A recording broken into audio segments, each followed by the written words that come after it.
السلام علیکم ورحمۃ اللہ وبرکاتہ۔ بسم اللہ الرحمن الرحیم۔ الحمد للہ رب العالمین والعاقبۃ للمتقین والصلاة والسلام علی رسولہ الامین واشہد ان لا الہ الا اللہ وحدہ لا شریک لہ واشہد ان محمدا عبدہ ورسولہ۔ اللہم صل وسلم علی نبینا محمد وعلی آلہ وصحبہ وبارک وسلم۔ اما بعد فأعوذ بالله السميع العليم من الشيطان الرجيم من نفخه ونفثه وهمزه بسم الله الرحمن الرحيم يا أيها الناس إنا خلقناكم من ذكر وأنثى وجعلناكم شعوبا وقبائل لتعارفوا إن أكرمكم عند الله أتقاكم إن الله عليم خبير۔ صدق اللہ العلی العظیم ونفعنی وإیاکم بالذکر الحکیم۔ سورہ حجرات کی آیہ نمبر 13۔ اللہ تعالیٰ نے پوری انسانیت کو مخاطب کیا اور پوری انسانیت کو مخاطب کر کے اللہ تعالیٰ کہتا ہے بندو، اے انسانیت، اے بنی نوع انسان، میں نے تمہیں ایک آدم اور حوا سے تمہاری نسلیں چلائیں اور تمہارے قبائل، ان کی شاخیں، قومیں، یہ سب تمہارے لیے تمہارے بنے، تم نے بنائے یا تمہارے میں نے بننے دیے، اس لیے کہ تاکہ تم ایک دوسرے کو محض پہچان سکو، صرف ایک ریکگنیشن کے لیے۔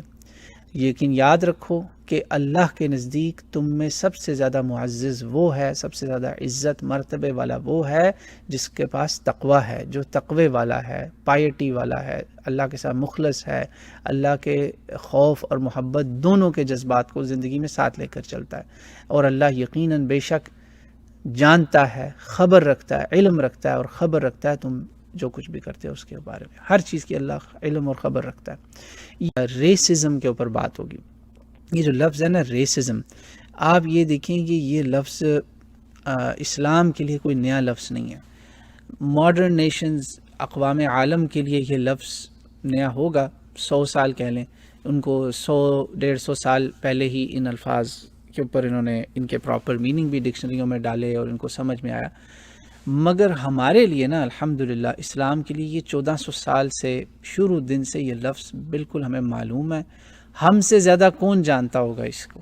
مسلمان تو شروع دن سے، بلکہ نبی اکرم صلی اللہ علیہ وسلم سے پہلے ہزاروں سال سے ہم ریسزم کا شکار ہیں، ہم نسلی تعصب کا شکار ہیں۔ جی ہاں، میرا اشارہ ہمارے جد امجد سیدنا ابراہیم علیہ السلام کی اولاد سیدنا اسماعیل علیہ السلام کی طرف ہے۔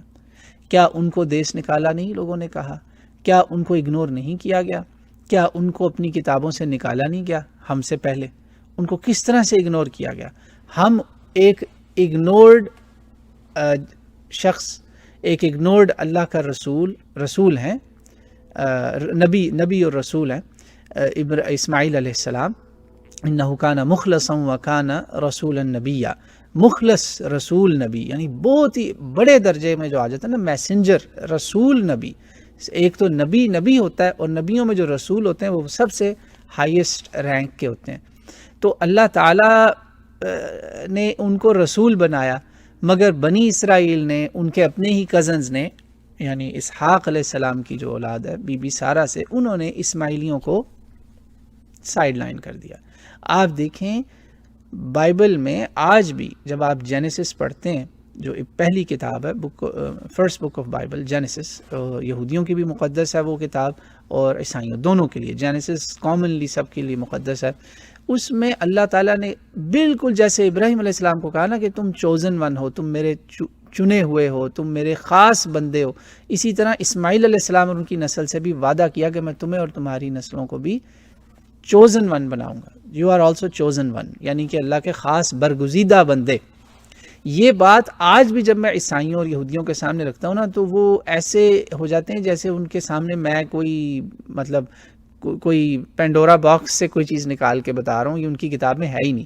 ان کے نوجوان تو بالکل نہیں جانتے، اور وہ حیران ہو جاتے ہیں کہ ہیں واقعی ریلی۔ تو یہ ریسزم بہت پرانا ہے، اس کی ہسٹری بہت پرانی ہے، اس کی ہسٹری جو ہے نا ہزاروں سال پرانی ہے۔ تو ہم تو اس کے ڈسے ہوئے ہیں، اس کے وکٹم ہیں۔ سیدنا اسماعیل علیہ السلام جن کا اتنا بڑا مقام بائبل میں بیان کیا گیا، بعد میں پوری بائبل میں آپ کو وہ ملتے ہی نہیں ہے۔ جہاں جہاں ان کا بس آتا گیا، یہ لوگ ظالم نکالتے گئے، ختم، کہ جی وہ تو نکالا گیا تھا، اس کا کیا ہے، وہ اس کو کون اب جانتا ہے. معاذ اللہ ثم معاذ اللہ. یہ انہوں نے ظلم کیا بی بی ہاجرہ کے ساتھ بھی، بی بی ہاجر اصل میں جو نام ہے، بی بی ہاجر اور ان کے بیٹے اسماعیل. حالانکہ دونوں کس سے جڑے ہوئے، ابراہیم سے جڑے ہوئے. ان کو یہ بھی ظالموں کو خیال نہ آیا کہ ابراہیمی نسبت کا ہی خیال کر لیتے. تو یہ جو نسلی تعصب ہے نا، اس کی کئی شکلیں قرآن میں. اسی لیے اللہ تعالیٰ نے بندوں کو ایک وارننگ دیا کہ میں نے یہ صرف تمہاری پہچان کے لیے بنائے تھے کہ یہ اس جگہ سے ہے، یہ فلاں سے ہے، چاہے وہ قوم ہے، نسل ہے، قبیلہ ہے، رنگ ہے. یہ سب کی سب چیزیں جو ہیں یہ بے معنی ہیں. ان کے اوپر عمارتیں نہ کھڑی کرو. مقصد پیغام یہاں یہ دیا جا رہا ہے، مگر آپ کے سامنے امت کی حالت. اور اللہ کے نبی علیہ الصلوۃ والسلام نے، میں امت سے مراد پوری دنیا کی حالت بتا رہا ہوں آپ کو. تو اللہ کے نبی علیہ الصلوۃ والسلام نے اپنے آخری خطبے میں، آپ دیکھیں اللہ کے نبی علیہ الصلوۃ والسلام نے 63 سال کی زندگی پائی، دنیاوی زندگی. تو مطلب آپ تو نعوذ باللہ کوئی معدوم ہونے والی شخصیت تھوڑی ہیں. آپ تو، آپ کا نام زندہ ہے، آپ کی ذات زندہ ہے الحمدللہ. انبیاء اپنی قبروں میں زندہ ہیں. نبی اکرم صلی اللہ علیہ وسلم کی صحیح حدیث ہے، الانبیاء احیاء وہم یصلون فی قبورہم، او کما قال علیہ الصلوۃ والسلام. اپنی قبروں میں نمازیں پڑھتے ہیں. صحیح مسلم کی حدیث ہے، اللہ کے نبی علیہ الصلوۃ والسلام نے موسیٰ علیہ السلام کو اپنی قبر میں نماز پڑھتے دیکھا معراج پہ جاتے ہوئے. تو بہت بڑی باتیں ہیں یہ. تو رسول اللہ صلی اللہ علیہ وسلم نے جو ظاہری 63 سالہ دنیاوی زندگی جو ہمارے سامنے ہے وہ جب پائی، تو اس میں آپ دیکھیں کہ اتنی محنت ہوئی، لاکھوں کا مجمع آپ کا آخری خطبہ سننے آ رہا ہے، اس میں بھی آپ یہ اس چیز کو بیان کرتے ہوئے جا رہے ہیں. اور اسے خطبہ حجۃ الوداع، یہ ذی الحج کا مہینہ ہے اور انہی دنوں آپ صلی اللہ علیہ وسلم نے یہ خطبہ دیا تھا. تو میں نے سوچا کہ آپ کو اس خطبے کا یاد کروایا جائے کہ اس خطبے میں اللہ کے نبی علیہ السلام نے پہلی بات تو یہ امت کو خوشخبری دی کہ اب شیطان نے تمہیں بڑی چیزوں میں نہیں گمراہ کرنا، اب وہ چھوٹی چھوٹی چیزوں سے تمہیں گمراہ کرے گا. اور اس کی پھر آپ نے ہمیں مثال دی کہ آج کے دن یاد رکھو تم سب اولاد آدم ہو، تم سب ایک آدم کی اولاد ہو، یعنی ایک ہیومن فیملی ہو تم لوگ ایک. اس لیے قرآن میں بھی دیکھیں پیغام ہے، یا ایھا الناس، اے انسانیت، ساروں کو ایک جگہ اللہ نے اکٹھا کر دیا. اور آخر میں criteria of respect and honour کیا رکھا؟ تقوی، پائیٹی، اللہ کانشیسنس. یہی اللہ کے نبی علیہ السلام نے اپنے اس آخری خطبے میں، یار یہ خطبہ تو آپ گوگل کر لیں، نان مسلمز نے بھی لکھا ہوا ہے. مجھے نان مسلمز آ کے خود پوچھتے ہیں کہ یار یہ فیئر ویل سرمن واقعی اتنے 100 سال، 1500 سال، تقریباً 1500 سال پہلے کی بات ہے؟ واقعی اس وقت کہا تھا جب پوری دنیا میں ریسزم عروج پر تھا. اور یہ ریسزم پہ میں باتیں ایک دو کروں گا، مگر خطبے کے الفاظ سن لیجیے. شیطان کا آپ نے ایک تو ہمیں وارن کیا، پھر آپ نے ہمیں اس کی ایک مثال دی، نمونہ کہا تم سب ایک آدم کی اولاد ہو. یاد رکھنا کسی عربی کو عجمی پر، کسی گورے کو کالے پر اور کالے کو گورے پر کسی کو کوئی فوقیت نہیں ہے الا بالتقوی. تقوی کی بس فوقیت ہے، تقوی. اور تقوی دیکھیں بہت مشکل ہے جج کرنا. ہم ظاہری طور پر ہی دیکھتے ہیں نا، ایک آدمی شریف النفس ہے، گناہ نہیں کرتا، نماز روزہ رکھتا ہے، اچھا کام کرتا ہے، اللہ کی باتیں بھی مانتا ہے، اللہ کی مخلوق کا بھی خیال رکھتا ہے. یہی اچھا ہوتا ہے نا تقوی والا. ہم ان کی عزت کریں گے. ہم اس بنیاد پہ عزت نہیں کریں گے کہ یہ عرب ہے، یہ عجم ہے، یہ فلانا ہے، یہ فلانا ہے، یہ پاکستانی ہے، یہ انڈین ہے، یہ بنگالی ہے، یہ وہ ہے کیا اس کا نام ہے، گورا ہے یا کالا ہے. ہم نے ان بنیادوں پہ عزت نہیں کرنی کسی کی. عزت کا مرتبہ تقوی پر ہوگا. اور تقوی کا مطلب یہ نہیں ہے کہ ہم نے ایک اور تقوی کا مطلب یہ رکھا ہوا نورانی چہرہ. اب نورانی چہرے سے مراد یہ ہوتا ہے گورا رنگ. اس طرح تو بھائی گوروں جتنے گورے ہیں آج کل، تو گوروں نے داڑھیوں کا بھی فیشن رکھ لیا ہے. مجھے کئی دفعہ دھوکا ہوتا ہے، گزرتے دیکھو میں کہ یار پتہ نہیں مسلمان ہی نہ ہو، داڑھی اتنے فیشن میں آ گئی ہے. تو وہ تو پھر سارے بڑے نورانی ہستیاں ہوئیں، بزرگ ہو گیا ہمارے سب کے. ایسے نہیں ہے. یہ نورانیت کچھ اور چیز ہے جو ہر آنکھ کو دکھائی بھی نہیں دیتا. اللہ تعالیٰ یہ ہمارے پردے رکھے.